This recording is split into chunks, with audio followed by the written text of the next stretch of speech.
Hey everyone, hope you're doing great. Welcome back to my channel.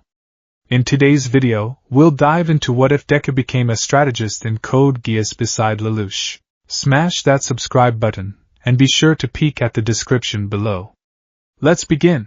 Izuku Midoriya, known to the world as the hero Deku, planted his feet firmly on the shattered asphalt, the green lightning of one for all crackling around him like a living storm. Before him, the villain Chronosplitter cackled, his body a flickering mirage of afterimages.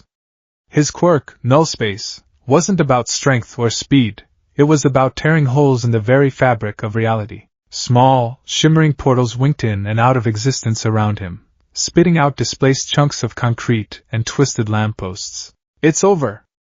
Deku shouted, his voice amplified by sheer will. He crouched, channeling Fa Gene into his legs. "Surrender now, and I promise you'll get the help you need." It was the hero's promise, the one ingrained in him by All Might, the one he held as his most sacred vow. Even now, with the villain having collapsed half a city block into a localized dimensional anomaly, Deku saw a person in need of saving. "Help?" Chronosplitter shrieked, his voice echoing from 3 places at once. "You heroes are all the same. You don't want to help. You want to cage what you don't understand." With a final, desperate roar, he clapped his hands together. It wasn't an attack directed at Deku, but an act of suicidal defiance. The space between his palms didn't compress, it imploded. A screaming tear in the fabric of existence ripped open, a vortex of fractured light and impossible colors that pulled at the world with the hunger of a black hole. Deku's danger sense, the lingering gift from the 4th user, screamed bloody murder in his skull. He used Black Whip, lashing out with tendrils of dark energy to anchor himself to a nearby skyscraper, but the pull was immense. The villain was sucked in instantly, his cackle dissolving into a silent, stretched scream. Debris, cars, entire sections of roadway peeled away from the ground and vanished into the maw. "I have to close it." The thought was instinct. He was the only one who could float. He commanded, launching himself towards the vortex. The voices of the previous one for all users were a roaring chorus in his mind, a symphony of power and encouragement. He prepared a Delaware smash, concentrating the entirety of his power into a single finger flick, a surgical strike of pressurized air meant to destabilize the anomaly. But he was too close. The event horizon, a shimmering line of pure chaos, lashed out. It didn't feel like an impact, it felt like being unwritten. 1,000 burning hooks dug into his very soul. And the first thing to be pulled away was his anchor, his guiding star. One for all, he felt it tear loose. The connection he had nurtured since he was a boy, the sacred torch passed down through generations, was snuffed out. The roaring chorus of the vestiges fell silent, replaced by a hollow, cavernous emptiness. The crackling green lightning vanished. The strength in his limbs evaporated. The feeling was so profound, so absolute. It was like having the sun extinguished from his personal sky. He was just Izuku Midoriya again. Powerless. Falling. His last coherent thought before the impossible colors consumed him was not of himself, but of them. All Might. Everyone. I'm sorry. Then, there was nothing. Izuku awoke to the smell of rust and rot. His body ached with a deep, profound weariness that went beyond muscle fatigue. It was the ache of absence. He pushed himself up, his hands scraping against gritty concrete. His hero costume was shredded, the tough synthetic fabric torn in 100 places. The iron soles of his boots were gone, his gloves little more than tattered rags. He was in an alley, or what was left of one. Buildings around him were skeletal remains, their concrete facades scarred and blackened. The sky above was a uniform, oppressive gray, a color that seemed to leach the very hope from the air. A fine layer of dust coated everything, including his tongue. What happened?" he rasped, his throat raw. He reached inward, searching for that familiar, blazing star of power. Nothing. He tried again, focusing, pleading, begging. The silence in his soul was his only answer. The despair was a physical blow, knocking the wind from his lungs and bringing tears to his eyes. It was gone. After everything, all the training, all the pain, all the victories, it was just gone. He was quirkless again. A hollowed-out shell of the hero he had become. A metallic, amplified voice boomed from somewhere nearby, startling him. It was a language he barely recognized, sharp and clipped. English, maybe? It spoke with an unnerving, authoritative calm that made the hairs on his neck stand up. Peeking from the edge of the alley, Izuku saw a scene from a nightmare. The street was a war zone. Towering humanoid machines, sleek and sand-colored, patrolled the ruins. They moved with a predatory grace, their single red optical sensors sweeping across the rubble. He recognized them from old pre-quirk history vids. Mechs, nightmare frames, a voice from the distant past of his memory supplied. But that was impossible. That was fiction. Then he saw the people. They were dressed in rags, their faces smudged with dirt and etched with terror. They weren't fighting back. They were just trying to run, to hide. The soldiers piloting the machines showed no mercy. A volley of cannon fire erupted from one of the mech's arms, turning a fleeing group of men and women into a pink mist. Izuku felt sick. This wasn't a villain attack. This was a massacre. A systematic execution. His despair was instantly consumed by a white-hot surge of heroic instinct. It was an impulse so deeply ingrained it bypassed thought. He wasn't Deku, the symbol of hope, anymore, but the drive to save was not tied to a quirk. It was who he was. He spotted a small family, a mother, a father, and a little girl, cowering behind a pile of debris. A Sutherland, the name flashing in his mind from some forgotten documentary, pivoted towards them, its machine guns spinning up with a menacing whir. He had no power, no strength, no speed. But he had his mind. His analytical brain, the one that had filled 13 notebooks with hero analysis, kicked into overdrive. Angle of the debris pile. Unstable. The rebar supporting that concrete slab is bent, stressed to its breaking point. The nightmare's cockpit is reinforced, but the external sensor is a weak point. I can't destroy it, but I can distract it. The thoughts came in a frantic, familiar muttering whisper. He moved before he even finished the plan. He sprinted, his body screaming in protest, and grabbed a long, thick piece of rebar. He was just a teenager, fit but not superhuman. The metal was heavy, awkward. The Sutherland sensor locked onto the family. Izuku scrambled up the debris pile, his sneakers slipping on the loose rubble. He could feel the vibrations as the machine took a step closer. Hey! He screamed, his voice raw but loud. Over here! The machine's red eye swiveled towards him. The Gatling gun followed.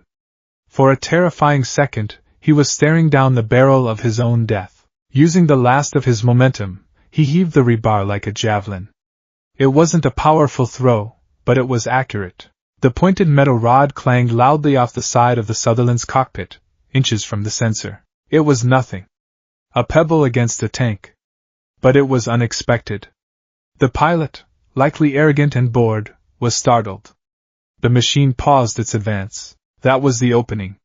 Izuku stomped down hard on the edge of the teetering concrete slab he was standing on. With a groan of tortured metal, the support beam buckled. The entire section of debris shifted, creating a loud, crashing avalanche of rubble that cascaded down between the nightmare and the family. It wouldn't stop the machine for long, but it created a thick cloud of dust and a new wall of obstruction. Go! Now! He yelled to the family. They didn't need telling twice. They scrambled away into the labyrinthine ruins. Izuku himself slid down the other side of the pile, his heart hammering against his ribs. He had done it. He had saved them. Quirkless, powerless, he had still saved someone. A sliver of warmth cut through his despair, and from the shadows of a ruined building across the street, a pair of sharp, intelligent violet eyes watched the entire exchange. Lelouch Lamperidge, a boy playing the part of a student, saw not a reckless act of foolishness, but a precise, calculated gambit. He saw a mind that could instantly assess structural weaknesses and use the environment as a weapon. He saw a strategist. Before Lelouch could process the thought further, a large truck careened around the corner, chased by another Sutherland. It crashed nearby, the driver stumbling out. Lelouch's own plans were now in motion, and this strange, green-haired boy was caught in the middle of them. Izuku, driven by the adrenaline and the need to find the source of the chaos, instinctively followed the sounds of the crash, his path converging with that of the exiled prince. He stumbled into a cavernous, dilapidated warehouse. The truck was there, its back doors open. A red-haired girl in a rebel uniform was arguing with the driver, while a calm, dark-haired boy in a school uniform watched. Izuku hid behind a pillar, his mind racing. Rebels? A resistance? Against those machines? The situation escalated with terrifying speed. The doors of the warehouse were blasted open, and soldiers in pristine white uniforms stormed in. The Royal Guard. They were efficient, brutal, and surrounded the group in seconds. Izuku pressed himself further into the shadows, his breath caught in his throat. The commander, a man with a cruel sneer, ordered the execution of the terrorists. But before the trigger could be pulled, a new voice cut through the tension. Wait! A young man in a unique Britannian military uniform stepped forward. He had earthy brown hair and kind green eyes. They are unarmed civilians. As an honorary Britannian, I, Suzaku Kuroji, object to this, the commander scoffed. An 11 daring to give me orders? Izuku watched in horror. He saw the conviction in Suzaku's eyes, the same fire he'd seen in so many heroes. A man trying to do the right thing in a corrupt system. And he saw the commander's cold dismissal. A single gunshot rang out. Suzaku collapsed, a red stain spreading across his chest. Izuku choked back a gasp. It was so senseless. So brutal. This world, this place was a waking nightmare. The commander turned his attention back to the dark-haired student, Lelouch. A student caught with terrorists. A shame. Any last words? Lelouch stood his ground, his face a mask of cold fury and defiance. But Izuku could see the terror beneath it. He was a teenager, just like him, cornered and about to die. Then, the poison gas canister they had been fighting over popped open. But it wasn't gas. A woman emerged, tall and slender, with striking, long green hair that seemed to defy the gloom of the warehouse. She was beautiful, otherworldly, and clad in a strange, binding white outfit. She moved with an ethereal grace, stepping in front of Lelouch just as the commander fired. The bullet struck her in the forehead. She fell back, blood pooling beneath her head. Izuku's mind shattered. He had just witnessed 2 deaths in less than a minute. His body was frozen, trapped between the instinct to fight and the utter certainty of his own powerlessness. But something impossible was happening. As Lelouch cradled the dying woman, her blood smearing his hand, a voice echoed, not in the warehouse, but in his mind. In their minds. You don't want it to end here, do you? Izuku flinched, clutching his head. He heard it. He heard the telepathic whisper. He saw a faint, crimson sigil, like a bird in flight, glow on the woman's forehead. Lelouch's eyes widened. On the floor, the woman's hand reached up and grabbed his wrist. You have a reason to live, a contract. The voice continued, weaving a spell of temptation and power. In exchange for this power, you must fulfill my one wish. Accept this contract, and you will live. You will gain the power of the king. Izuku watched, a silent, terrified witness to a supernatural transaction. He saw the desperation in Lelouch's eyes turn into something else. Something cold, sharp, and absolute. Fine. Lelouch declared, his voice ringing with newfound, chilling authority. I accept your contract. The world seemed to warp around him. The sigil on the woman's forehead flared, and an identical one burned itself into Lelouch's left eye. Power, dark and ancient, flooded the space. It wasn't like a quirk. It was something else entirely. Something wrong. Lelouch stood up, a smirk playing on his lips. He looked at the royal guard, not as a victim, but as a predator looks at its prey. He held a hand up to his left eye. Tell me, he said, his voice dripping with command. How should a Britannian who detests his own country live? The commander laughed. Are you a fool? You're just a kid. Lelouch's smirk widened. I am Lelouch VI Britannia. I am the man who will obliterate the world, and create it anew. His eyes snapped open, revealing the glowing red sigil. It pulsed with an unnatural light. I command you all, die. Izuku watched, his blood running cold. The change in the soldiers was instantaneous and total. Their expressions went slack, their eyes glazing over. The cruel sneers were replaced by placid, empty obedience. Yes, Your Highness, the commander said, his voice a monotone drone. He raised his pistol, pressed it to his own temple, and without a flicker of hesitation, pulled the trigger. One by one, the elite soldiers of the Royal Guard turned their weapons on themselves. The warehouse filled with the deafening report of gunshots, each one a punctuation mark in a sentence of absolute, horrifying power. Within seconds, the only ones left standing were Lelouch, the red-haired girl, the now recovering green-haired woman, and the hidden, trembling Izuku Midoriya. The silence that followed was heavier than any sound. Lelouch stood amidst the carnage he had wrought, breathing heavily, a look of shocked triumph on his face. He had done it. He had a power that could bend the world to his will. His gaze swept the room, and his sharp, violet eyes locked onto the shadows where Izuku was hiding. There was no escaping him. Lelouch's eyes narrowed, the Geass sigil fading but the intensity remaining. He had a witness. A loose end. But then he remembered. He remembered the boy on the rubble pile. The ridiculously reckless yet brilliant maneuver. The calculated distraction. The mind that had saved a family with nothing but a piece of rebar and a crumbling wall. This wasn't just a liability. This was an asset. Izuku stepped out from behind the pillar, his hands raised slightly. He was terrified, but he wouldn't cower. What was that? He asked, his voice shaking. Lelouch studied him for a long moment. He saw the tattered, strange green outfit. The wild, untamed hair. The fear in the boy's eyes, warring with a defiant spark of courage. He saw a tool, a piece on the chessboard he had just been given the power to command. But more than that, he saw a kindred spirit in strangeness, an anomaly just like himself. Power, Lelouch said, his voice steadying, taking on the tone of a king addressing his court. The power to make the impossible possible. He walked towards Izuku, his steps sure and confident. He stopped just a few feet away, looking down at the slightly shorter boy. You have the mind of a strategist and the heart of a fool, Lelouch stated, not as an insult, but as an observation. You saved those people, but you nearly got yourself killed for nothing. I, on the other hand, have the will to use this power to its fullest extent. To tear down this rotten world. He gestured to the fallen soldiers, to the city burning outside. Britannia has forced this game of survival upon us. To win, one cannot be bound by conventional rules. He looked directly into Izuku's wide, green eyes. The intensity of his gaze was hypnotic, drawing Izuku in. I don't know who you are or where you came from, Lelouch said, his voice lowering to a conspiratorial whisper.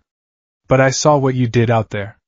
You see the board differently. You calculate for the sake of preservation. I calculate for the sake of victory. Together, we could be unstoppable. Izuku was speechless. This boy, Lelouch 6 Britannia, a prince, had just orchestrated a mass suicide and was now proposing an alliance. It was insane. It was monstrous, but as he looked at the burning ghetto, as he remembered the cold, casual cruelty of the soldiers and the selfless courage of Suzaku Kuroigi, a terrible thought surfaced. Maybe in a world this broken, a monster was exactly what was needed. Lelouch extended a hand, not in friendship, but in partnership. A contract, just like the one he had made with the green-haired woman. I will become Zero, the demon who passes judgment on this world, Lelouch declared, his voice filled with a conviction that was both terrifying and magnetic. But even a demon needs a shield, a mind to see the threats he cannot, to protect the pieces he must. He locked his gaze with Izuku's, the unspoken question hanging in the air. Izuku thought of the power he had lost, the home he might never see again, and the innocent family he had saved just minutes ago. He was powerless, alone, and trapped in a world of casual brutality. But his mind was still his own. You and I, Lelouch said, his voice sealing the moment in history.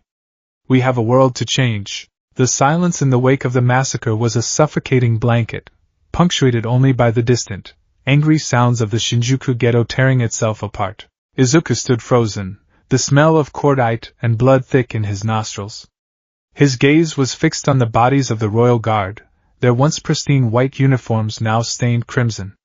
A command, a single sentence, and they had all died. It was a power so absolute, so terrifying, it made all for one's terrifying presence seem almost tangible in comparison. This was a violation of the soul. Lelouch, however, was already moving. The shock of his newfound power was rapidly being replaced by a cold, razor-sharp focus. He turned to the red-haired girl, who was staring at him with a mixture of awe and fear. "We need to get out of here," Lelouch said, his voice level, betraying none of the internal chaos he must be feeling. "The military will lock this entire area down in minutes." "What's your name?" "Colin," she answered, her voice a little breathless. "Colin Kazuki." "Colin. Your truck. Can it move?" "It should. The engine block wasn't hit." "Good." Lelouch's violet eyes then swiveled to the enigmatic green-haired woman, who was now sitting up, looking completely unfazed by the bullet hole that had been in her forehead moments ago. She was observing the scene with a detached, almost bored curiosity. "And you?" "My name is Cece," she said, her voice a melodic monotone. "And I'll be coming with you. Our contract is not yet fulfilled." Lelouch gave a curt nod, accepting this supernatural reality as if it were a simple business transaction. Then, his gaze fell on Izuku. The strange, green-haired boy hadn't moved. He was pale, his hands clenched into tight fists, his entire body trembling. He looked like a cornered animal, ready to either break down or bolt. Lelouch couldn't afford either. "You," he commanded, his voice sharp enough to cut through Izuku's daze. "Stay close. You're with us." Izuku flinched, but he nodded. What choice did he have? He was alone, powerless, and trapped in a world that operated on rules he didn't understand. For now, the boy who had just become a monster was his only anchor in this swirling vortex of chaos. The escape was a frantic, jarring ordeal. Colin drove the truck with a furious skill, navigating the debris-choked streets while the sounds of battle echoed around them. Cece sat in the passenger seat, placidly eating a slice of pizza she had inexplicably produced from somewhere. Lelouch was in the back with Izuku, barking out directions. But it was Izuku, despite his shock, who proved invaluable. His mind, honed by countless hours of analyzing battles, began to work on instinct. "Not that way!" He yelled over the roar of the engine, pointing to a different street on a flickering map on a drop datapad Lelouch had found. "That's a primary artery. It'll be the first place they set up a blockade. Take the service alley 2 blocks down. It's narrower, but the satellite imagery shows it's clear of major debris." Lelouch glanced at the map, his eyes widening slightly. The boy was right. He had assessed the tactical situation in seconds. "Do it," he ordered Colin. A few minutes later, a Sutherland nightmare frame stomped into view at a cross-section ahead. "They've got us!" Colin swore, her knuckles white on the steering wheel. "Don't stop!" Izuku shouted, his voice gaining a frantic edge of authority. "The building on the right corner, look at the support columns. They're already fractured from earlier explosions. The nightmare's weight will be focused on its lead leg as it turns to fire. Ram the corner of the building, not the machine." It was insane advice. But Lelouch, making another split-second decision based on the stranger's inexplicable confidence, relayed the order. "Trust him, Colin." "Do it!" Colin gritted her teeth and aimed the heavy truck not at the war machine, but at the crumbling edifice. The truck slammed into the damaged concrete pillar. The building groaned, a deep, structural scream of agony. For a heart-stopping second, nothing happened. Then, with a crash of thunder, tons of concrete and steel rained down, burying the street, and the Sutherland, in an avalanche of rubble. They were through. They finally came to a stop in the cavernous, echoing confines of an abandoned subway station, deep beneath the city. Ogi, the de facto leader of Colin's resistance cell, was waiting for them, his face a mess of confusion and relief. When Colin explained what had happened, the Geass, the girl, the student who had somehow commanded the royal guard to kill themselves, he looked at Lelouch with undisguised suspicion. His eyes lingered even longer on Izuku's bizarre, tattered green costume. "Who are they?" Ogi asked Colin, keeping his voice low. Lelouch ignored him, his focus entirely on the more pressing matter. He rounded on Izuku as soon as they were in a secluded maintenance tunnel, the only light coming from a single, buzzing fluorescent bulb. Cece leaned against the wall nearby, watching with amusement. "All right, the charade is over," Lelouch said, his voice sharp and demanding. You are not from around here.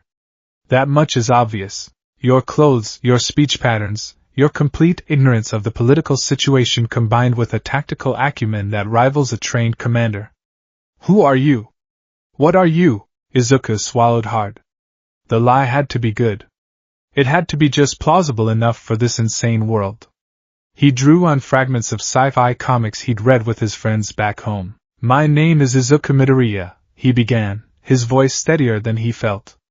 And you're right, I'm not from this world. I'm from a parallel reality, the result of a government experiment into dimensional travel that went wrong. It sounded flimsy even to his own ears, but it was the best he could come up with. He continued, focusing on the part that felt the most painfully true. In my world, a certain percentage of the population develops unique, superhuman abilities. We call them quirks. Mine was a power stockpiling type. It granted me immense strength and speed. He looked down at his trembling hands, the phantom sensation of one for all's power and aching void. The dimensional transfer, it severed my connection to it. It's gone. I'm just me now. Lelouch's expression was unreadable.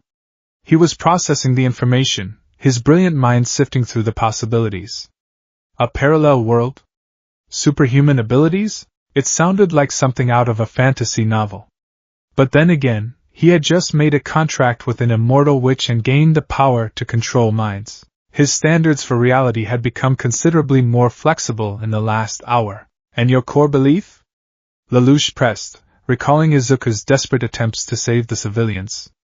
What drives a man with superhuman power to risk his life for strangers when he has nothing to gain? The question struck a nerve, bringing a flicker of the old Deku to the surface. Because that's what a hero does, Izuku said, his voice ringing with a conviction that felt alien in this grimy tunnel. You save people. As many as you can. You don't get to choose who is worthy of being saved. You just save them.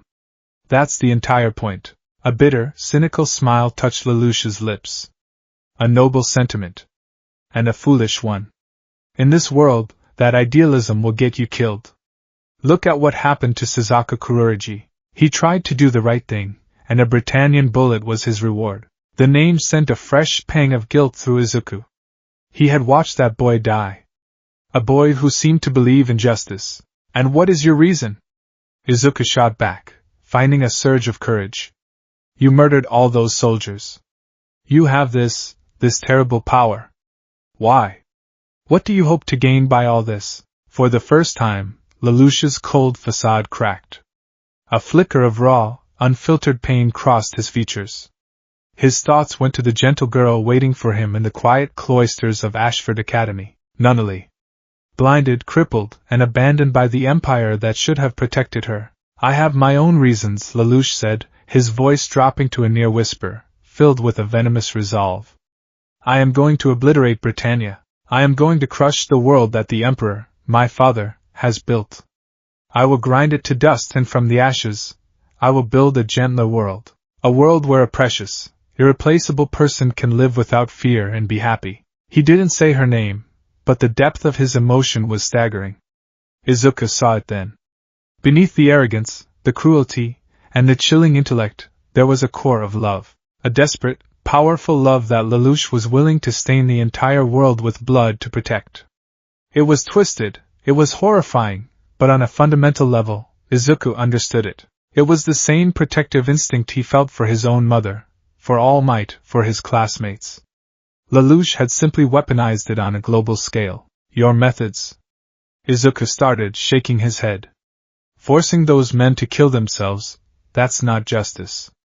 That's monstrous. Is it? Lelouch countered, stepping closer, his violet eyes burning with intensity. They were soldiers of a monstrous regime. They were participating in a massacre. They would have killed us without a second thought. I simply used the power I was given to turn their own evil back on them. To win this war, you cannot fight with honor. You must fight with absolute, overwhelming force. You must be willing to become a monster to slay a greater one. Here it was. The fundamental schism between them, laid bare in the flickering gloom.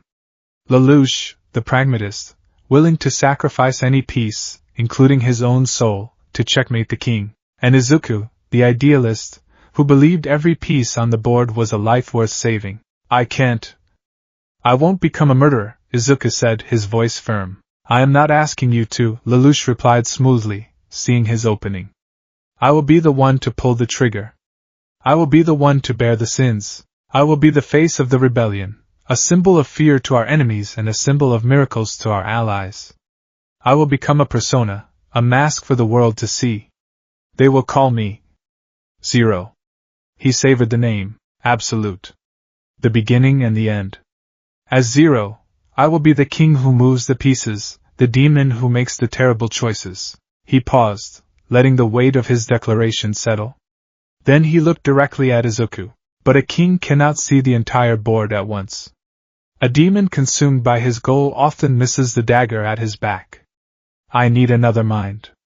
A mind that thinks differently, one that doesn't see pieces on a board, but sees lives to be preserved. You saved those people in the ghetto. You saved us in the truck. You analyze, you calculate, you protect. You are a shield. Izuku's mind was reeling. A partnership. A pact with this self-proclaimed demon. It was a betrayal of everything All Might had taught him. And yet, what was the alternative? To die uselessly in a ditch in this foreign world? Or worse, to stand by and watch as people suffered and died under Britannia's boot? He had lost his power, but he hadn't lost his purpose. If he couldn't be a sword, perhaps he could be a shield. I'll be your strategist, Izuku said, the words feeling heavy and foreign on his tongue. I will help you plan.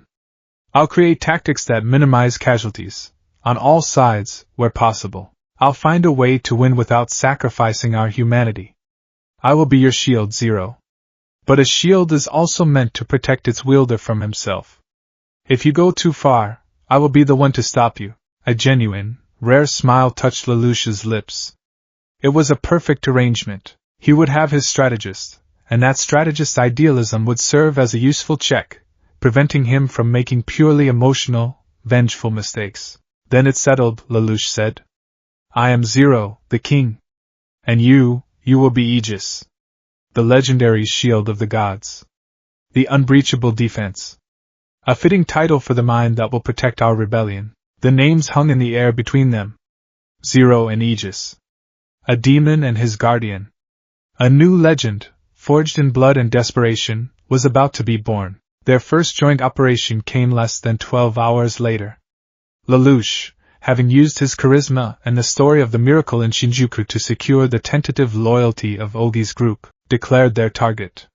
It was a statement of intent so audacious, so insane, that Ogi and the others thought he was joking. We are going to assassinate Prince Clovis La Britannia, the third prince of the empire, viceroy of Area 11, and the man who had ordered the Shinjuku massacre. He was giving a televised speech from the government broadcast center in the heart of the settlement. That's impossible, Ogi sputtered. The security will be airtight. It's a suicide mission. Not for Zero, Lelouch said with unshakable confidence. He then turned his gaze to Izuku, who had been quiet until now. Geass. Your analysis.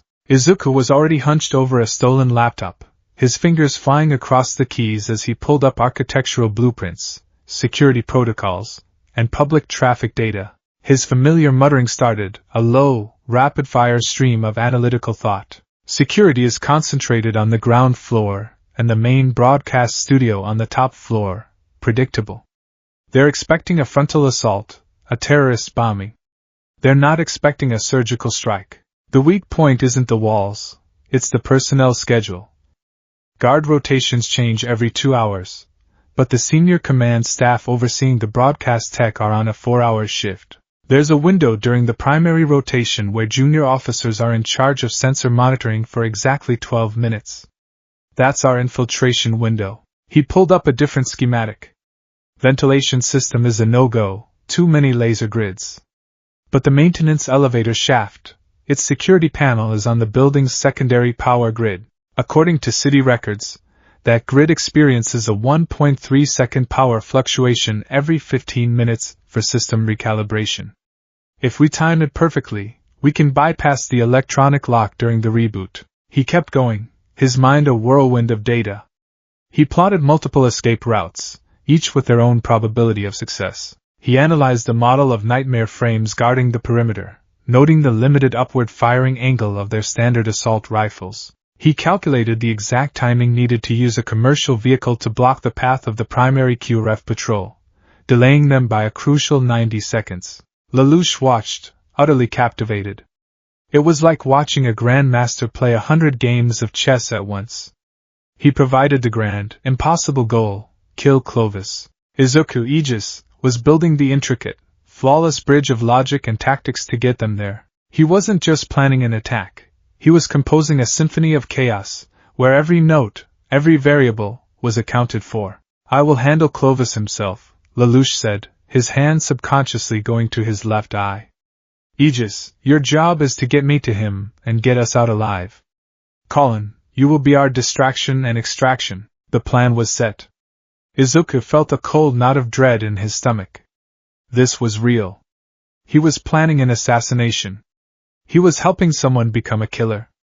He pushed the thought down. This is to stop a bigger killer. To stop more massacres. It's a trolley problem on a global scale. It was a flimsy justification, but it was all he had.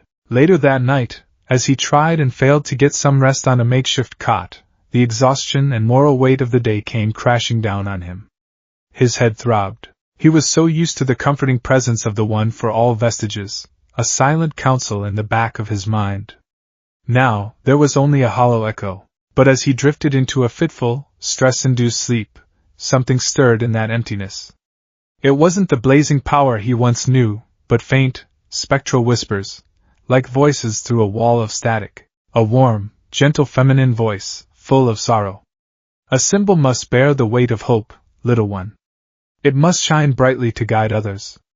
Is this the path to hope, or to a deeper darkness, Nana Shimura?" Her concern was a palpable, comforting weight. Then another voice, harsher, colder, and brutally pragmatic. "Sentiment is a liability. The enemy will exploit it." He ordered a slaughter. Erasing him from the board is the only logical move. Calculate the acceptable losses. Move on. The second user. His voice was a splash of icy water, cutting through the moral ambiguity with ruthless clarity. A third, deeper presence, more a feeling than a voice, resonated with profound disappointment. It was an echo of All Might's spirit, the peace of him forever embedded in the quirk. It didn't speak words, but Izuku felt its question hanging in his soul. "Is this truly what it means to be a hero, my boy?" Izuku's eyes snapped open, a sheen of cold sweat on his forehead. The whispers faded, leaving him alone in the dark, the weight of their spectral judgment settling upon him. They weren't a source of power anymore. They were a parliament of ghosts, an internal jury for his every decision. He was no longer just fighting Britannia. He was fighting a war within his own soul, with the legacy of 8 heroes as the arbiters. He looked over at Lelouch, who was sitting at a table, calmly cleaning a pistol, his face illuminated by the glow of the laptop screen, the very picture of calm resolve. Zero was ready, and Geass, his shield, his strategist, was terrified. Not of failing, but of succeeding. The news report played on a salvaged monitor in the deepest part of the subway station, its tinny audio echoing in the cavernous space. The face of the news anchor was a mask of professional gravity, but her eyes held a flicker of genuine shock. "And in a stunning turn of events, the Britannian administration for Area 11 has officially ruled the death of His Highness, Prince Clovis La Britannia, a suicide." An official statement cites extreme distress over the handling of the Shinjuku incident. However, rumors are circulating about a mysterious broadcast that aired moments before the announcement, a broadcast from a masked figure calling himself Zero. Ogi stared at the screen, his arms crossed, a deep-seated unease warring with a giddy sense of triumph. Beside him, Tamaki let out a loud, whooping cheer, slapping the back of a fellow resistance fighter so hard the man stumbled. "Did you hear that? We did it! We actually did it! That bastard Clovis is dead! Zero is our goddamn hero!" Colin Kazuki stood apart from the celebration, cleaning her custom red nightmare frame, the Glasgow. Her expression was complex. She had been there. She had provided the distraction, the extraction. She had heard the cool, unshakable voice of Zero over the comms and seen the impossible results. But it was the other one, the second voice that had guided her escape with an almost precognitive tactical awareness, that truly unnerved her. The one they were told to call Geass. The makeshift celebration died down as Lelouch, now out of his student uniform and dressed in simple, dark civilian clothes, walked into the main cavern. He moved with a newfound purpose, an aura of authority that seemed to hang around him like a cloak. Izuku trailed a few steps behind him, a ghost in his tattered green costume, his face shadowed and his eyes downcast. He had spent the last few hours in a corner, poring over data on the laptop, trying to drown the guilt of his success in a sea of information. He had helped murder a man. A terrible man, yes, but the finality of it felt like a lead weight in his gut. The time for celebration is over, Lelouch announced, his voice cutting through the murmuring. The resistance members quieted, turning to face the boy who had, in one night, accomplished more than they had in 7 years. Clovis's death was not a victory. It was a message. It was the first sentence in the story of our revolution. Now the real work begins. He gestured towards a large, cleared space. We are a scattered, disorganized collection of well-meaning but ineffective rebels. Britannia sees us as a nuisance, an infestation to be periodically purged. From this day forward that changes. We will be an army. We will have structure, discipline, and a singular purpose. We will become the hope for every oppressed Japanese citizen and the nightmare of every Britannian. His charisma was a tangible force, pulling them in, stoking the embers of their long-suppressed pride. You will follow my orders without question, Lelouch continued, his tone hardening. My strategies will lead us to victory, but my focus must be on the grander picture, on the political and symbolic war we must wage. For battlefield tactics, for logistics, for the moment-to-moment operations that will keep us alive and make us effective, you will answer to another authority. He nodded towards the laptop Izuku had set up on a crate. Izuku took a deep breath and activated the program he and Lelouch had prepared. The screen flickered to life, not with a video feed, but with a stylized, minimalist icon, a shield, segmented into layers like an aegis, glowing with a soft green light. A voice, digitally modulated to be deep, calm, and utterly devoid of emotion, issued from the speakers. I am Geass, the synthesized voice stated. I serve as Zero's tactical analyst and strategic shield. My sole function is to ensure the operational success of this organization and to minimize our losses. You will address me as Geass. You will follow my tactical directives as if they came from Zero himself. A confused silence fell over the group. Tamaki was the first to break it, a look of incredulous anger on his face. You've got to be kidding me, he burst out, pointing a finger at Lelouch. First, you show up out of nowhere, a Britannian student, no less. You demand we follow you because of one miracle, and we don't even get to see your face. Now you want us to take orders from a damn laptop? From a video game character named Geass? Ogi held up a hand, trying to maintain some semblance of order. Zero, we appreciate what you've done. But this is a lot to ask. We're putting our lives on the line. We need to be able to trust our leaders. How can we trust a program? Lelouch's gaze was unyielding. You will not trust Geass. You will not like Geass. You will obey Geass. Trust is earned through results. And results are what Geass will deliver. This organization will be built on a foundation of merit and success, not on sentiment and familiarity. We are no longer a social club of rebels. We are soldiers. He turned and walked away, his meaning clear. The discussion was over.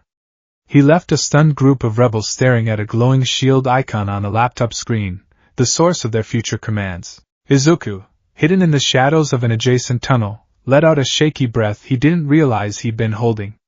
The detachment was necessary. They couldn't know he was just a kid. They couldn't see the fear and uncertainty in his eyes. As Geass, he had to be infallible, a cold, calculating machine of war. It was the only way they would listen. And if they didn't listen, they would die. The next few days were a crucible of friction and resistance. Izuku, operating from a secluded alcove wired with multiple monitors, became the disembodied ghost haunting their operations. His first act as Geass was to observe their standard training exercises, and what he saw horrified him. It was chaos. Tamaki and his friends were blazing away at targets, wasting precious ammunition and displaying a complete lack of fire discipline. Their movements were clumsy, their formations non-existent. They fought with passion, but it was the passion of a street brawl, not a military engagement. His modulated voice crackled over a loudspeaker he'd had Colin install in their makeshift training area. "Cease fire." The shooting sputtered to a stop. Tamaki glared up at the speaker. "What now, Geass? Got a problem with how we fight?" "Affirmative," the voice droned. "Your current methodology is a waste of resources and a tactical liability. Tamaki, your stance is unstable, your recoil control is non-existent. You have expended 30 rounds to successfully hit the target's center mass twice.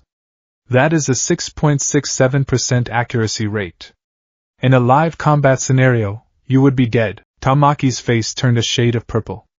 "Why, you little piece of Ogi," the voice continued, ignoring him.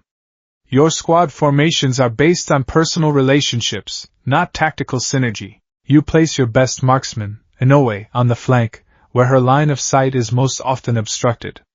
Your communication is limited to shouting. Your casualty projection in an engagement against a single squad of trained Britannian soldiers is 92%. The rebels looked around at each other, a mixture of anger and humiliation on their faces. "Effective immediately, all previous training protocols are terminated," Geass declared.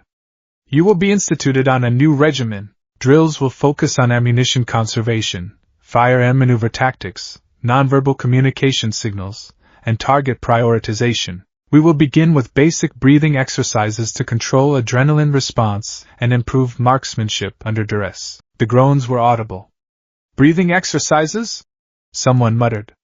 "We're freedom fighters, not monks." But Colin, who had been practicing knife forms with silent, deadly efficiency in a corner, paused.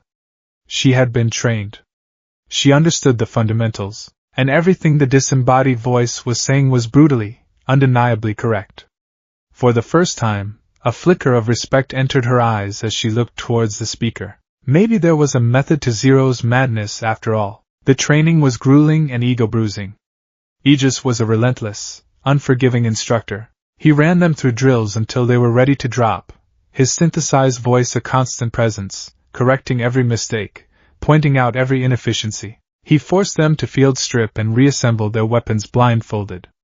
He made them crawl through mud while memorizing patrol routes.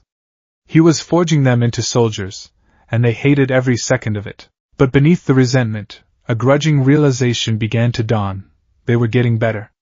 Their movements were sharper, their shots more accurate, their teamwork more fluid. Izuku felt a cold pang of guilt with every command he gave.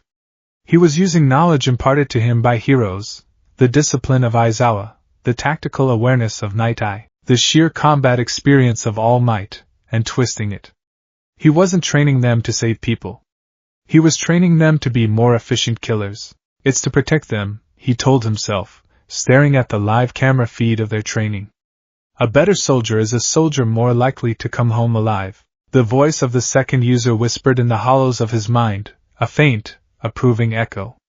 Efficiency is survival. Wastefulness is death. You are doing what is necessary. Izuku squeezed his eyes shut, trying to block it out. His next target was their logistics, or the catastrophic lack thereof. Ogi, a former teacher, did his best, but their supplies were a chaotic mess. He was agonizing over a stack of papers in their command center, a converted subway control room, when Geass's icon appeared on the main monitor. "Ogi. Report on current resource status," Ogi sighed, running a hand through his hair. "It's not good, Geass. We're down to 3 weeks of standard rations. We have a surplus of 7.62 mm rounds, but we're almost out of the 9 mm for our sidearms. Half our medical supplies are nearing their expiration date. And our nightmare fuel, we can manage maybe 2 more minor sorties before we're running on fumes. The data you have is incomplete and poorly organized," the voice stated flatly. A new window popped up on the screen, displaying a complex, color-coded spreadsheet that seemed to materialize out of nowhere. Ogi leaned closer, his eyes widening. It was a complete, top-to-bottom audit of their entire operation. Izuku had spent 2 sleepless nights compiling it, cross-referencing whispered information from sympathizers with public shipping manifests and black market price lists he'd accessed through back channels. As you can see, Geass explained, highlighting different cells on the spreadsheet. Your assessment is incorrect. Based on a revised caloric distribution plan, our current rations can be stretched to 5 weeks with minimal impact on combat readiness. The surplus 7.62mm rounds can be traded. I have identified a sympathetic contact in the underworld who will trade them for 9mm rounds and medical supplies at a favorable rate. The transaction can take place at these coordinates in 2 days. A map appeared, a location marked. Furthermore, the voice continued, analysis of the Narita industrial sector's power consumption log shows a consistent, unreported energy drain from a supposedly decommissioned refinery. Probability of an illegal fuel skimming operation is high. A small, stealthy team can acquire enough nightmare fuel to double our operational capacity. Ogi stared at the screen, utterly dumbfounded. This wasn't just planning. It was a level of logistical mastery he couldn't even comprehend. Geass had taken their chaotic mess of problems and laid out a series of clear, actionable solutions. He had turned their greatest weaknesses into strengths. How did you get all this information? Ogi breathed. Data is the most powerful weapon in any conflict, Geass replied. You simply lack the proper analytical framework. Implement these directives immediately. The screen went blank, leaving Ogi alone in the room with the glowing spreadsheet. The suspicion he felt towards the mysterious Geass was being rapidly replaced by a profound sense of awe. This was not just a program. This was a genius. The true test, however, came a week later. They needed more advanced weaponry, specifically the high explosive charges used by Britannian Engineering Corps. Intel suggested a small, lightly guarded supply depot on the outskirts of the settlement was receiving a shipment. It was deemed a low-risk mission, a perfect opportunity to test their new training. Zero gave the order to proceed, with Geass commanding the operation remotely from the hideout. Izuku sat in his dark alcove, a headset on, his eyes darting between a tactical map, live audio feeds from the squad, and a grainy video feed from a drone Colin had jury-rigged. His heart hammered in his chest. This was the first time his plans would meet reality, the first time lives were directly on the line because of his commands. The infiltration went smoothly. The new hand signals and stealth tactics he had drilled into them worked perfectly. They bypassed the perimeter fence and neutralized the 2 sentries with non-lethal takedowns, just as he had instructed. We're in, Tamaki whispered into his comm, a note of surprised success in his voice. No hostiles in sight. Moving to secure the ordnance. Izuku's eyes scanned the schematics. Negative, Tamaki. Your entry point is a structural weak point in the depot's layout, designed to vent explosive force upwards. It's a potential kill zone. Fall back and circle around to the western loading bay. The approach has better cover. But it's wide open right here, Tamaki protested. My thermal scans show a heat signature consistent with a Nightmare Frame's power core in the adjacent hangar. Geass's calm, synthesized voice cut through the comms. They are likely on standby, not shut down. Do not deviate from the plan. A rumble in the distance confirmed his analysis. Contact! Colin's voice crackled. Sutherland, moving to intercept. Panic flared in the audio feed. A single Nightmare Frame could wipe out their entire infantry squad in seconds. This was it. Izuku felt a strange calm descend over him, the same hyper-focus he used to get when analyzing a villain's quirk mid-battle. All the fear and guilt were burned away by the sheer processing power of his mind. All units, execute Plan Aegis 3 Beta! His modulated voice commanded, crisp and authoritative. Tamaki, your team, suppressive fire on the primary optical sensor. Do not attempt to penetrate the cockpit armor. You are the distraction. Inoue, on my mark, you will fire a grenade at the building to its left, 30 meters up. You are creating a dust cloud for concealment. He saw the variables laid out in his mind like a blueprint. The Sutherland's model, its limited sensor suite, the instability of the surrounding buildings, the location of his own troops. Colin, you are our scalpel. Use the dust cloud as cover. Your target is not the machine itself. Target the right leg's primary hydraulic actuator joint. It's the least armored point on the lower chassis. A single, well-placed explosive will sever the hydraulic lines and immobilize it. The plan was a page torn directly from his old hero notebooks. Weakness analysis. Environmental exploitation. Coordinated strikes. Isolate and disable. This is insane! Tamaki yelled, bullets ricocheting off the Sutherland's armor. We're just tickling it. Trust the plan, Tamaki! Execute!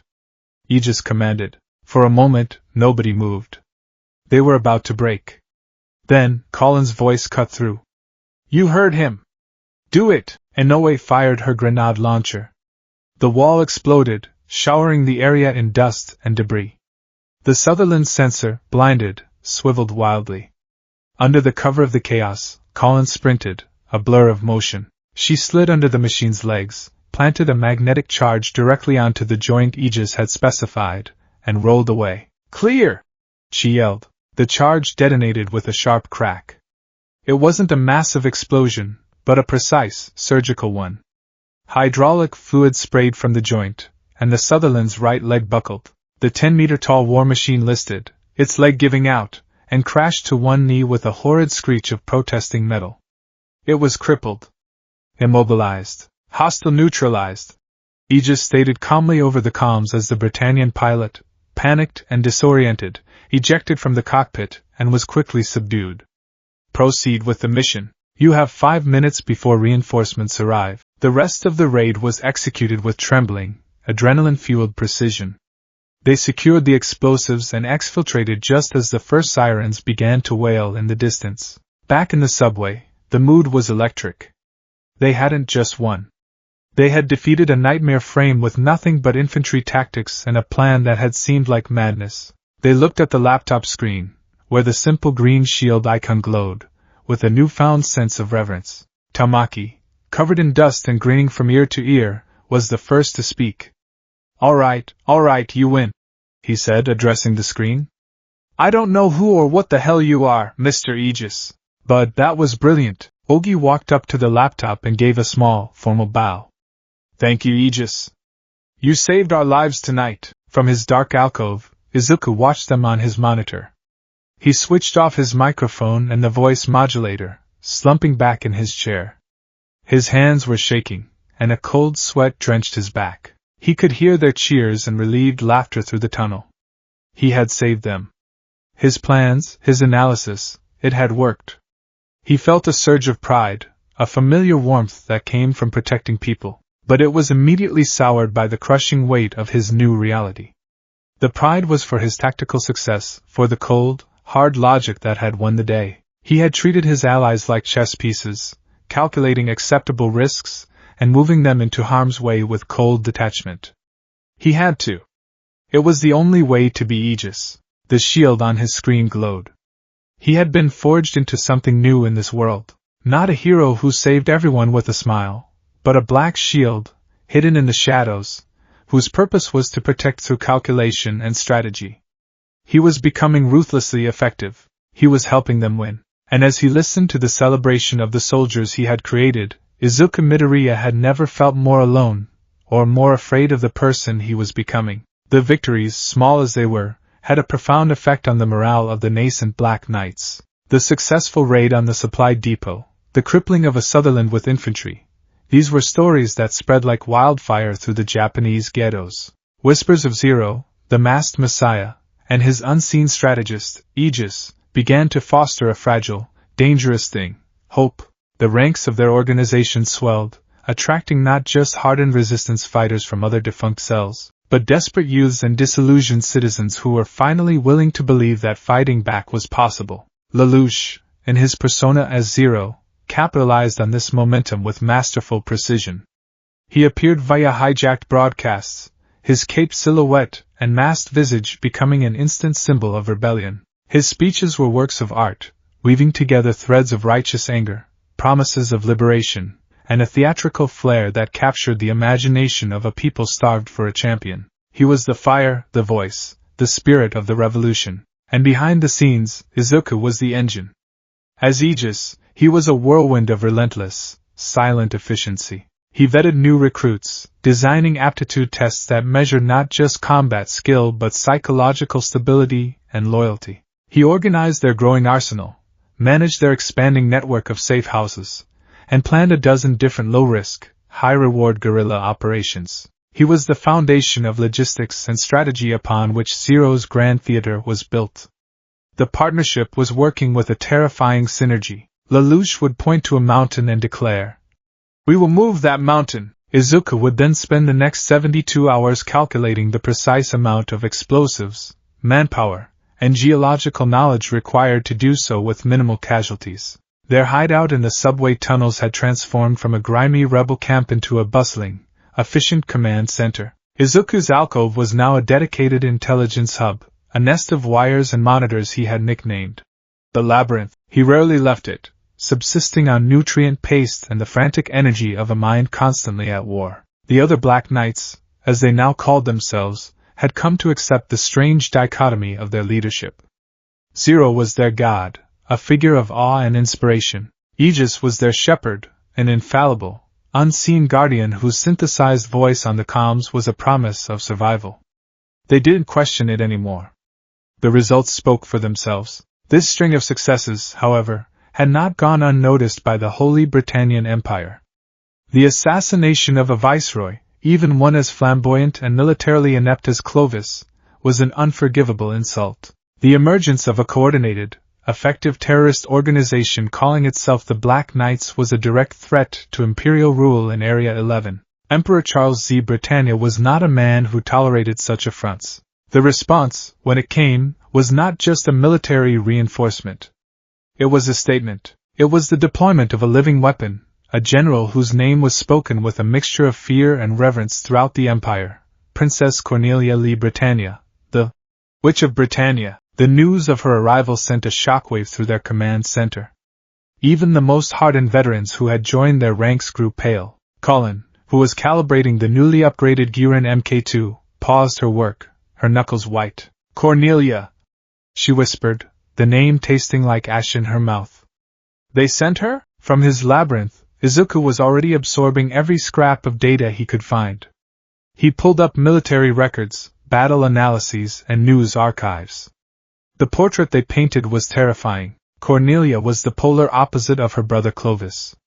She was a frontline commander, a master tactician, and utterly ruthless. Her personal nightmare frame, a custom Gloucester, was a fearsome machine, and she piloted it with the skill of a seasoned ace. Her campaigns were textbook examples of blitzkrieg warfare, swift, brutal, and overwhelmingly decisive. She didn't just defeat her enemies, she annihilated them, leaving no room for regrouping, no chance for retreat. "Her forces are the Britannian Royal Guard's elite," Izuku's synthesized voice announced over the main comm system, his tone as flat and calm as ever, belying the frantic calculations running through his mind. "They are veterans of the Middle Eastern campaigns. Their unit cohesion is unparalleled, and their loyalty to Cornelia is absolute.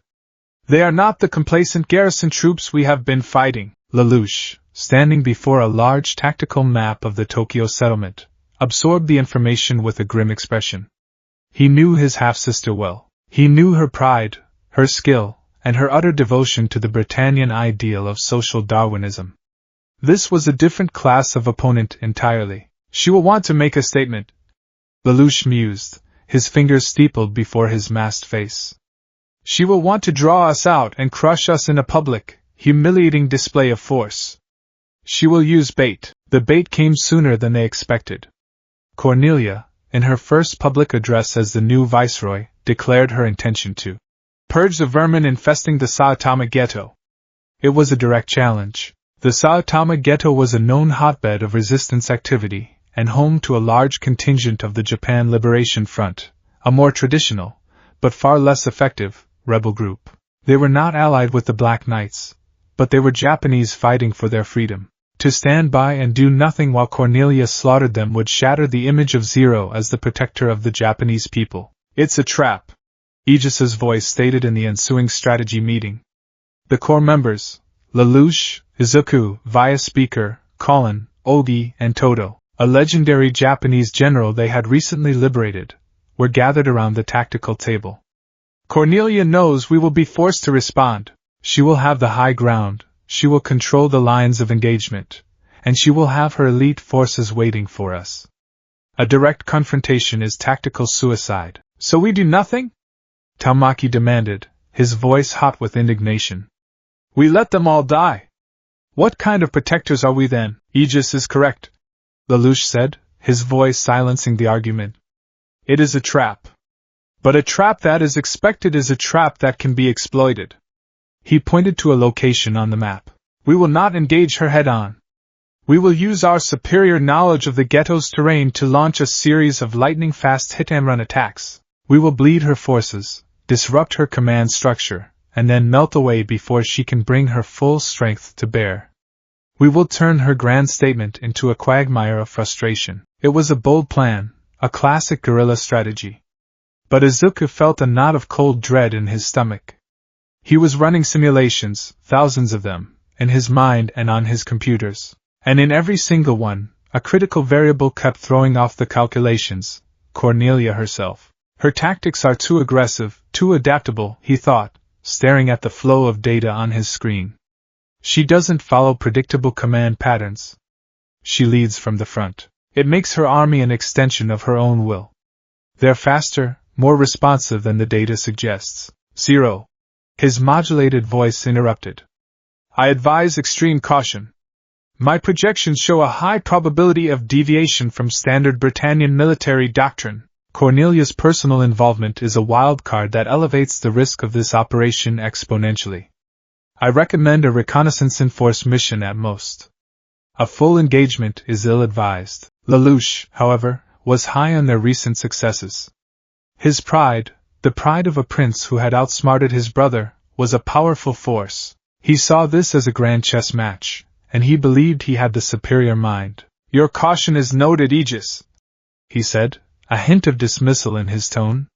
But we cannot show weakness now. We must meet this challenge. Our victory here will cement our legend. We will proceed with the plan. It was the first time Lelouch had so blatantly overruled his strategist's direct recommendation. Izuku felt a chill run down his spine. In that moment, he wasn't Geass, the cold machine. He was Izuku Midoriya, a 16-year-old boy who had a very, very bad feeling about this. The danger sense he no longer possessed was screaming at him as a phantom limb, a ghost of a warning in his gut.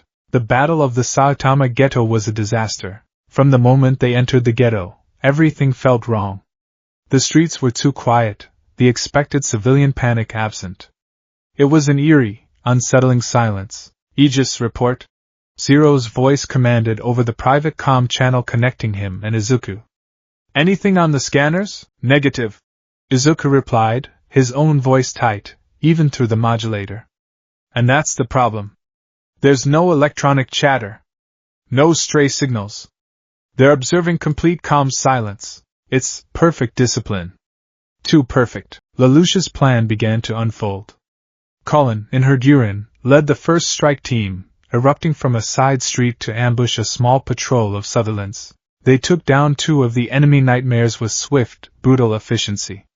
It was a textbook execution of the plan, and then the trap sprung. From rooftops and concealed positions, anti-nightmare turrets opened up, pinning Colin's squad in a pre-prepared kill box. Simultaneously, squads of enemy Gloucester nightmares, the elite models, descended from concealed positions, their movements perfectly coordinated. It's an ambush! We're cut off! Colin yelled, her Durin's radiant wave surger arm glowing as she vaporized an incoming rocket. On his monitors, Izuku watched in horror as red icons representing Britannian units appeared all over his tactical map, surrounding their positions. Cornelia hadn't just set a trap, she had laid a dozen interlocking ones. She had anticipated their guerrilla tactics and had turned the entire ghetto into a perfectly constructed meat grinder. All units fall back! Full retreat! Zero's voice commanded, a note of uncharacteristic urgency in his tone. But it was too late. Cornelia's forces were not just attacking, they were hurting them. They systematically closed off escape routes, forcing the Black Knights deeper into the ghetto, towards a large, open plaza. It was a killing ground. Zero, we have to get them out of there! Izuku's real voice pleaded over the private channel, the Aegis persona momentarily forgotten in his panic. They're being kettled! She's going to annihilate them! Lelouch's mind was racing, but for the first time, he was several steps behind his opponent. Every move he tried to make, Cornelia had already countered. He had been comprehensively, utterly outplayed, and then she appeared. Her purple Gloucester descended from the sky, landing in the center of the plaza with regal authority. She was a Valkyrie of the battlefield, her machine radiating power. So, this is the mighty Zero. Her voice, broadcast over all channels, was laced with contemptuous amusement. You are more foolish than I imagined, to think your parlor tricks would work on me. Your little rebellion ends today. The battle was a rout. The Black Knights, so confident just hours before, were scattered and broken. Their new training, their superior tactics, it all meant nothing in the face of overwhelming, perfectly executed strategy and superior firepower. They were losing nightmares, losing people. The casualty notifications that pinged on Izuku's screen were like physical blows. Each one was a life he was responsible for, a life lost because their plan had failed. Somehow, through a combination of Colin's ferocious piloting and Ogi's desperate rearguard action, they managed to break free. They escaped not as a victorious army, but as a battered, bleeding remnant, leaving behind shattered machines and fallen comrades. The atmosphere in the subway hideout was funereal. The scent of ozone and burnt metal clung to the survivors.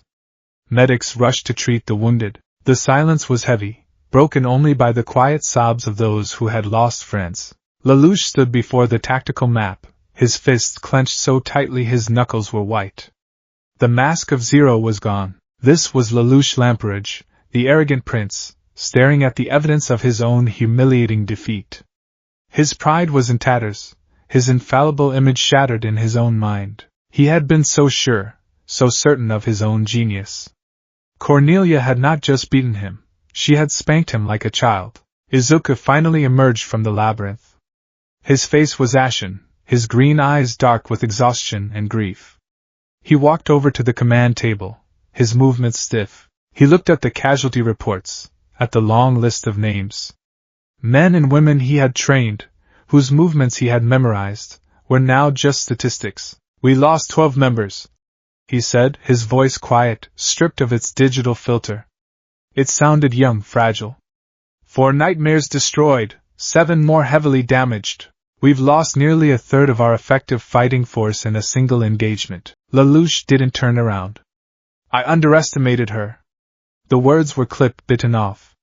It was a confession wrung from the depths of his wounded ego. No, Izuku said, and his voice was suddenly hard, laced with an anger that surprised them both. It's not just that. You ignored the data. You ignored me. Lelouch finally turned, his violet eyes blazing with a mixture of fury and shame. Are you blaming me for this, Aegis? He spat, using the codename like a weapon. I am stating a fact. Izuku shot back, taking a step forward, all his pent-up fear and frustration boiling over. I warned you! I told you the risk was too high. My simulations showed this exact outcome, a catastrophic failure with over 30% losses. But you were so confident, so eager to prove you were smarter than her, you walked us right into her crosshairs. The confrontation drew the attention of everyone in the room. Colin, Ogi, even the wounded, turned to watch the two architects of their rebellion finally clash. My strategy was sound, Lelouch retorted, his voice rising.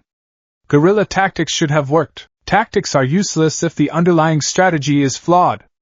Izuku's voice was rising to match his, cracking with emotion. The flaw wasn't in the plan of attack, it was in the decision to attack at all. You wanted a legendary victory, Zero. And in your reach for glory, you got our people killed. That is not leadership. That is hubris. And what would you have had us do? Lelouch sneered, advancing on him. Hide in these tunnels forever? Cower while she picks us off one by one? Sometimes, a leader must take risks. This wasn't a risk, it was a gamble. And you bet with other people's lives. Izuku was now standing toe-to-toe with him, trembling not with fear, but with righteous fury. He gestured wildly at the wounded men and women around them. Look at them, Lelouch! These aren't chess pieces you can just sacrifice. They are people. And they trusted us. They trusted you. Your job isn't just to win, it's to bring them home. We can't save anyone if we are all dead. The raw, unfiltered truth of the statement hit Lelouch like a physical blow. He looked past Izuku, at the faces of his followers. He saw their pain, their fear, and in some of their eyes, a flicker of doubt. The infallible image of Zero was cracking, not just for him, but for everyone. His own anger deflated, replaced by a cold, heavy wave of guilt. Izuku was right. He had been arrogant. He had let his personal rivalry with Cornelia cloud his strategic judgment. He had failed, not just as a commander, but as a protector. The fire left his eyes, replaced by a weary, haunted look. He finally broke eye contact with Izuku, unable to meet the furious, accusing gaze of his strategist. He sank into a nearby chair, burying his face in his hands. "You're right," he whispered, the words muffled but audible in the stunned silence. "It's my fault." Izuku stood over him, his chest heaving, the adrenaline of the confrontation leaving him shaky and drained. He hadn't meant for it to be so public, so brutal. But the words had needed to be said. He looked at Lelouch, a boy his own age, now crushed under the weight of his first true failure. He saw not the demon Lord Zero, but a kid in way over his head. He took a deep breath, the anger receding, replaced by a grim sense of purpose. "The time for blame is over," he said, his voice regaining some of its steady, analytical tone. "Cornelia has beaten us. She's proven she's smarter and stronger. Now, we have to prove we can learn." He turned to the tactical map, the scene of their defeat. He picked up a red marker, his hand surprisingly steady. "She will be arrogant now. She thinks we're broken, scattered. She will press her advantage. And that," he said, a new, cold glint in his eye, "is where we will find our opening. No more gambles. No more pride. From now on, every move we make will be based on your charisma and my calculations. Nothing else." Lelouch looked up, a flicker of his old fire returning, tempered now by a harsh lesson in humility. He nodded slowly. A line had been crossed between them. The balance of power in their partnership had shifted. Zero, the king, had been checked. And Aegis, the shield, was no longer just a protector, but a necessary, unyielding constraint on the demon he served. The forging of their rebellion had just entered its most painful, and perhaps most crucial, stage. The defeat at Saitama hung over the Black Knight's subterranean headquarters like a physical shroud. The electric hum of activity had been replaced by a somber, muted diligence. Every task, from cleaning a rifle to patching a damaged nightmare, was performed with a grim-faced intensity. The arrogance was gone, hammered out of them by Cornelia's brutal efficiency. It had been replaced by a hardened resolve, a quiet understanding of the stakes. They had faced the lioness of Britannia once and been mauled. No one was eager for a second encounter, least of all Lelouch. He had retreated into himself, the flamboyant, confident persona of Zero temporarily shelved. He was quiet, introspective, the sting of his public failure and Izuku's scalding rebuke still fresh. He spent his time poring over Area 11's political landscape, focusing on grand strategy, leaving the immediate military planning to the one who had been proven right. A new, unspoken trust had been forged in the fires of that argument. Lelouch had learned that his own genius had blind spots, and Aegis's cold, data-driven analysis was the only thing that could illuminate them. Izuku, for his part, had all but fused with his command center. The labyrinth was no longer just an intelligence hub. It was his sanctuary and his prison. He slept on a cot beside his servers, his dreams a chaotic jumble of tactical maps, and the ghostly whispers of the vestiges. He had taken the failure at Saitama personally, viewing every casualty as a direct result of his inability to make Lelouch listen. The guilt was a physical weight, driving him with a feverish, almost self-destructive energy. He would not fail them again. He began a project of obsessive, singular focus, the deconstruction of Cornelia Lee Britannia. He compiled every piece of information on her ever recorded. Battle reports from her campaigns in the Middle East, speeches, commendations, even society gossip columns that mentioned her preferred style of swordsmanship. He filled a new notebook, a thick, leather-bound tome he had procured from a black marketeer, with his findings. On the cover, in neat, precise lettering, He wrote, Nightmare Analysis for the Future Number 1, The Witch. The pages within were a dizzying tapestry of Izuku's unique analytical style. He didn't just list facts, he broke them down, cross-referenced them, and extrapolated patterns. He sketched her Gloucester from memory, annotating it with weapon trajectories, armor thickness estimates, and cooldown times for its MVS lances. He mapped out her most famous victories, not as simple lines on a map, but as complex flowcharts of decision-making. Pattern identified, he muttered to himself, his pen scratching furiously across a page.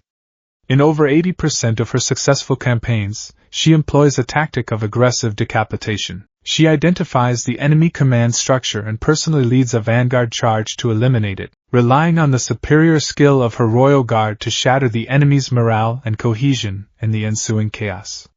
She's not just a commander, she's the tip of her own spear. He analyzed her psychology. Subject exhibits extreme pride in her own abilities and the martial prowess of Britannia. She views her opponents with contempt, often underestimating unconventional tactics until they are already in motion.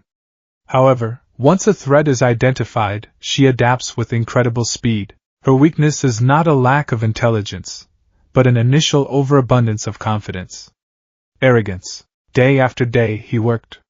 The notebook filled with trajectory calculations for her nightmares/Harkins, thermal imaging analysis of her unit's power signatures, and psychological profiles of her key subordinates like Andreas Darlton and Gilbert G.P. Guilford. He was building a complete, multifaceted weapon of information, designed to dismantle a single person. The whispers of the vestiges were a constant, low hum in the back of his mind. Nana Shimura's voice was a soft, sorrowful melody. To know your enemies so completely is to lose a piece of yourself, isn't it?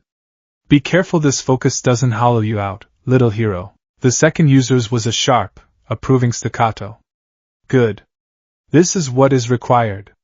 Dissect the target. Understand its every strength and weakness. Turn their own nature against them. This is how you win. Izuku listened to them both, his own resolve hardening into something sharp and cold. He wasn't just a hero anymore. He wasn't even just a strategist. He was becoming a predator, learning the habits and patterns of his prey. The opportunity to use this knowledge came from an unexpected source, the Japan Liberation Front. The JLF was a holdover from the Old World, a formal military organization that had gone to ground after the Britannian invasion. They were proud, traditionalist, and utterly dismissive of the Black Knights, whom they saw as theatrical upstarts.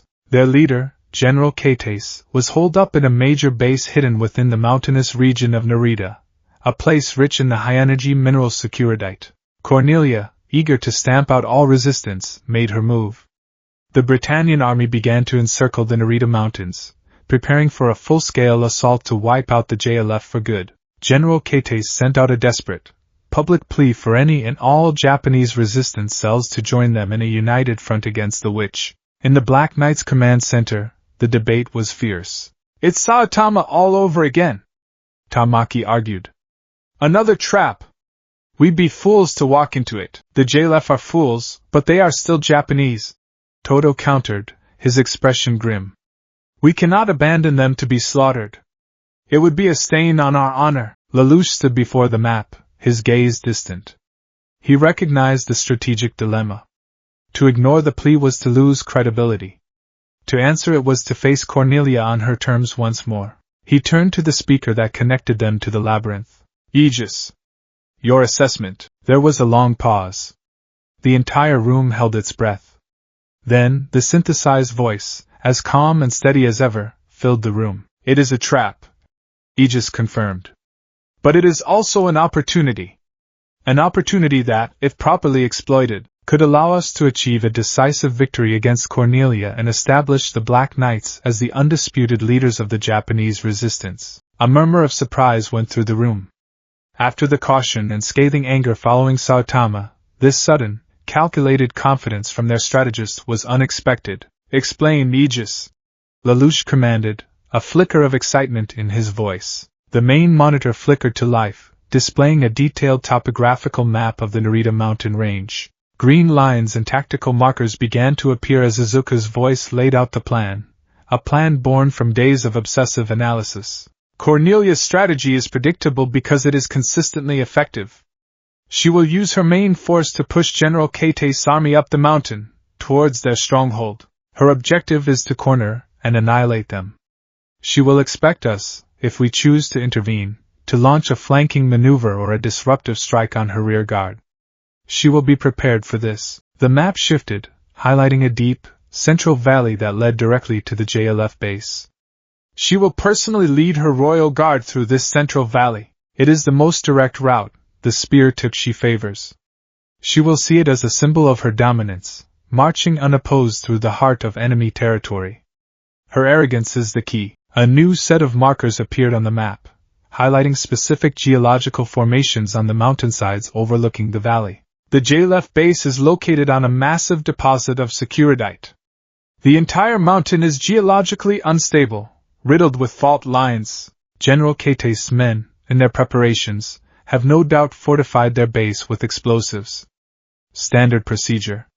But they see them as defensive measures for their base. We will see them as an offensive weapon. Izuku's voice was hypnotic, weaving a picture of grand, devastating strategy. We will not engage Cornelia directly. We will not attack her flanks. We will let her walk right into the center of our kill zone. Colin, in the Gurin, will create a diversion at the mouth of the valley, appearing to challenge Cornelia directly. It will be a feint, designed to wound her pride and draw her in deeper, faster than she planned.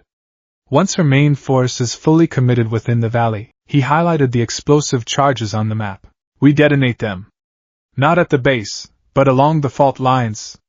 We will trigger a series of massive, controlled landslides. We will not be fighting her army with nightmares. We will be fighting it with a mountain. A stunned silence fell over the room. The sheer scale and audacity of the plan were breathtaking. It wasn't a battle. It was an act of geological warfare. It was a strategy built entirely on predicting and exploiting the psychological weakness of a single person. We will bury the Witch of Britannia under a mountain of her own arrogance, Aegis concluded. The calm, synthesized voice made the apocalyptic declaration sound like a simple statement of fact. Lelouch stared at the map, a slow, predatory smile spreading across his face beneath his mask. This was it. This was the genius he had seen in the boy in Shinjuku, now fully unleashed. It was ruthless, brilliant, and magnificent. And the JLF? Toto asked, his voice grave. They are in that base. They will be caught in the same trap. That, Lelouch said, stepping forward to take command of the room once more, is where the second phase of the plan comes in. He looked to the speaker, ceding the floor back to his strategist. Izuku took a deep breath in his labyrinth. This part was his. This was the part that separated him from the cold machine he pretended to be. This was the hero's touch on a demon's plan. The JLF command will not listen to us, Aegis stated. General Kates is too proud. He will not evacuate. He will see it as cowardice. Therefore, we cannot save the command structure. We must save the people. The map zoomed in, showing a network of old mining tunnels and service paths on the far side of the mountain, away from the Britannian advance. 2 days before the main assault, a small, covert team of Black Knights, led by Ogi, will infiltrate the civilian areas of the JLF base under the guise of offering support. Your mission is not to fight, it is to evacuate. You will move the non-combatants, the families, the medics, the engineers, out through these forgotten tunnels. Lelouch initially dismissed this part of the plan as a waste of resources, a sentimental distraction. But Izuku had fought for it, arguing that saving lives was the entire point of their rebellion. To sacrifice civilians, even enemy civilians, for a strategic gain was a line he would not cross. Lelouch, chastened by his failure at Saitama, had reluctantly agreed, trusting Izuku's moral compass as much as his tactical mind. This evacuation must be conducted in complete secrecy, Aegis continued. If General Kates discovers it, he will see it as an act of desertion and try to stop you. The JLF soldiers have a choice to make: die for their general's pride, or live to fight another day with us. But the civilians, they get no choice. We will make it for them. We will save them. This was Izuku's non-negotiable term. This was the core of his heroic spirit, embedded into the heart of a ruthless military operation. Ogi, whose gentle nature always prioritized people over objectives, nodded in firm agreement, a look of profound respect on his face. He finally understood Geass. The strategist was a shield not just for the Black Knights, but for the very soul of their rebellion. The final piece of the plan involved a new player. In their efforts to upgrade their technology, they had been put in contact with a renegade Indian scientific research group. Its leader was an eccentric, brilliant woman named Rakshata. Lelouch had arranged a meeting. Izuku, for the first time in weeks, left his labyrinth. He accompanied Lelouch, wearing a simple black uniform and a mask that obscured his lower face, leaving only his intense, analytical green eyes visible. He was introduced simply as Zero's adjutant. Rakshata was a whirlwind of energy, smoke from her traditional Kizura pipe swirling around her as she unveiled her masterpiece, the Gurin Mk2's radiant wave surger. It emits a microwave radiation that can superheat any conductive material it touches, she explained with maniacal glee. It will turn a nightmare's armor into slag, disrupt its electronics, and even detonate its munitions. A delightful little gadget, isn't it? Lelouch was impressed by the raw power. But Izuku was looking at the schematics on a nearby monitor, his mind already racing. The energy consumption is inefficient, he said, his real voice quiet but clear. The room fell silent. Rakshata turned to look at this masked boy who dared to criticize her genius. Izuku, feeling her sharp gaze, pushed forward, unable to stop the flow of analysis. The emitter focuses the radiation in a wide, conical burst. It's devastating at close range, but the energy dissipation is massive.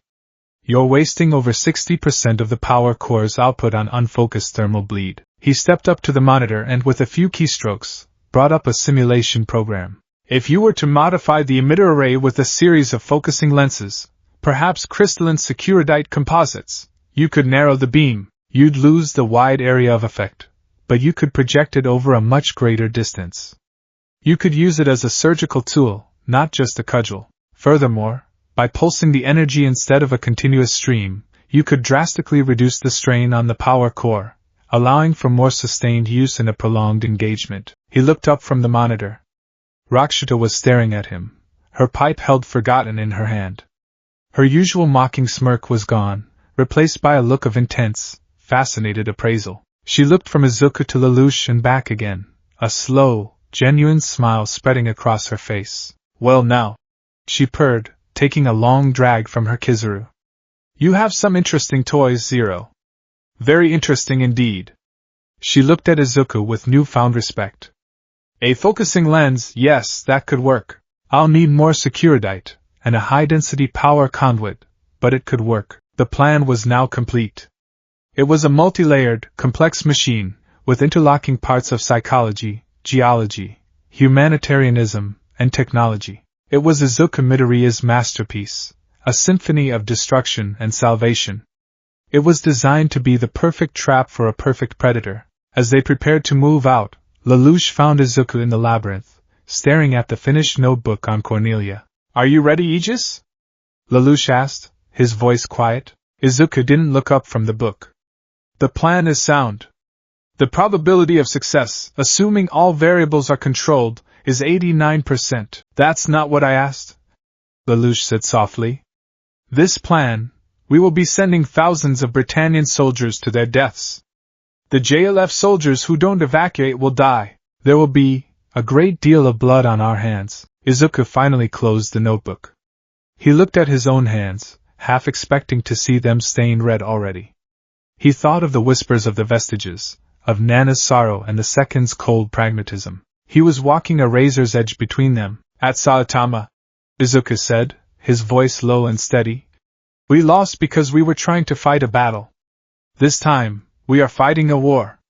And in war, you don't fight to be righteous. You fight to ensure that you are the one who gets to decide what righteousness means when it's over. He finally met Lelouch's gaze, and for the first time, there was no fear or hesitation in his eyes. There was only a cold, hard, terrifying certainty. He had designed the perfect trap. He had accounted for every variable. And he was ready to spring it, no matter the cost.